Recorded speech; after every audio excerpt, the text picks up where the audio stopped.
So in honor of one of my favorite competitions in the world and inspired by loyal subscriber Lee Berry, thanks Lee, I'm gonna name my best 11 players to have never won the Champions League. And then of course you can agree with all my choices in the comments so we can be best friends forever, and fine, okay, we can disagree and still be best friends forever. Because I respect everyone's opinion, but just know that my opinion is the best. Because look at this face, it's never wrong.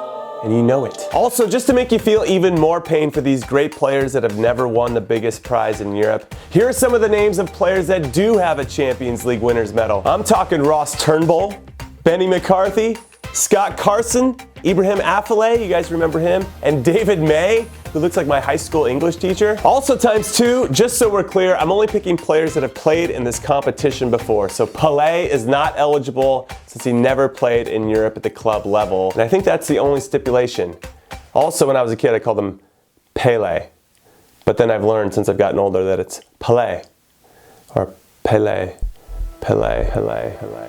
Pele, Pele, Pele, Pele, Pele, Pele. So let's start in goal, and there's only one choice here, everybody, and it's the greatest of all time, Gigi Buffon, who's been in the Champions League final 3 times, which means he's had 3 chances to win the only trophy that has eluded him his whole career because he's won everything else. And it was against AC Milan in 2003, that was the first final, and then against Barcelona 12 years later in 2015, and then against Real Madrid last season. And he and his team, well, they failed. And not only did they fail collectively, he surprisingly gave up 7 goals in those 3 games, which obviously were some of the biggest games of his life, so he has to be disappointed on a few levels, both in his team and in himself. And then defensively, I'm gonna go with 3 in the back so I can stuff more midfielders into my top 11. And those 3 are 3 World Cup winners. Yes, 3 guys that reached the pinnacle of the international game but couldn't do the same at the club level. And first up is Lilian Thuram, who retired at Barcelona just before they won it in 2008,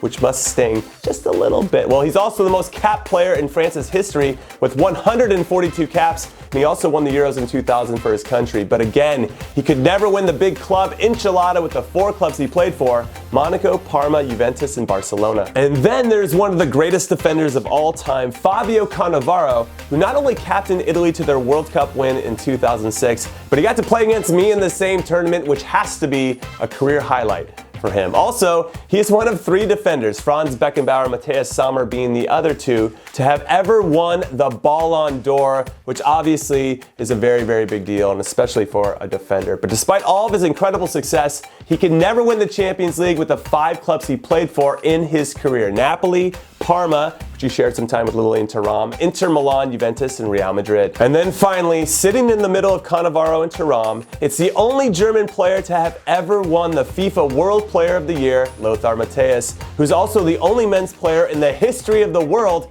to have played in 5 World Cups. And he's the most capped player in German history with 150.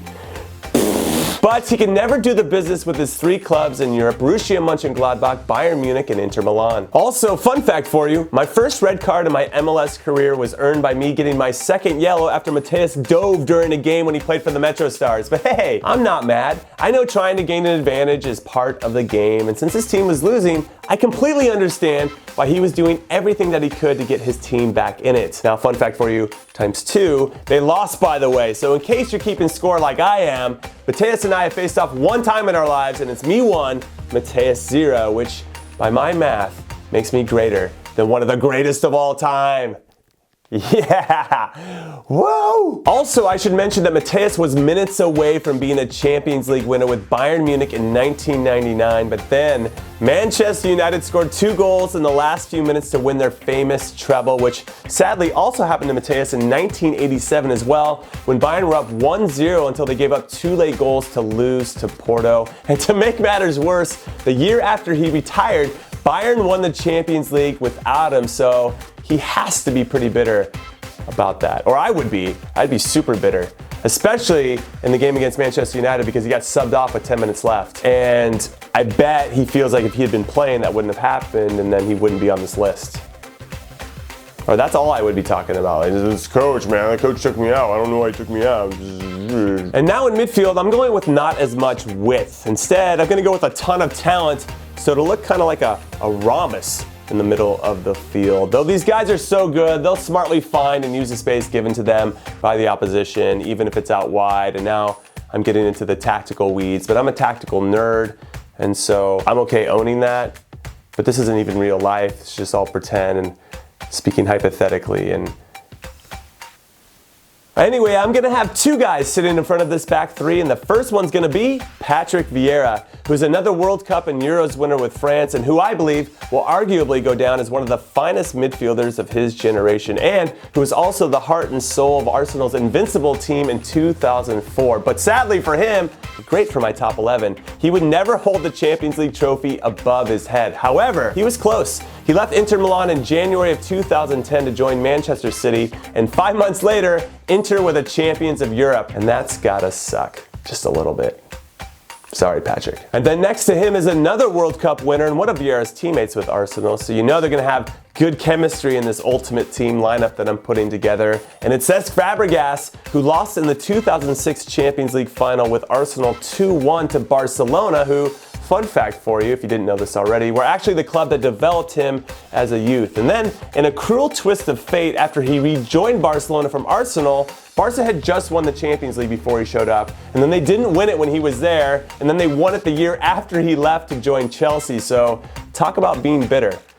I'd be pretty bitter about that. And the two players above Vieira and Fabregas, who will obviously be the important links as the team transitions from defense to attack, as well as being the string pullers of that final pass for the strikers, it's Pavel Nedved, who dedicated a whole chapter of his autobiography to his failure of missing out on the 2003 Champions League final with Juventus after he got a needless yellow card in the middle of midfield against Steve McManaman. He wasn't even going anywhere. And this was after Nedved had scored the game-winning goal against Madrid that put Juve in the final in the first place, which sadly, Juve went on to lose to AC Milan in penalties. So he was right to be sad after all these years, because he definitely could have been the difference maker had he played, because he went on to win the Ballon d'Or that year. And then sort of next to him, it's Francesco Totti, who would probably play a little higher up the field for me and slightly underneath the number 9, because the guy was magic, and I feel like his magic was best served in that role. And as much as I admire him for staying with one club his whole career and lifting them to heights that they wouldn't have reached otherwise,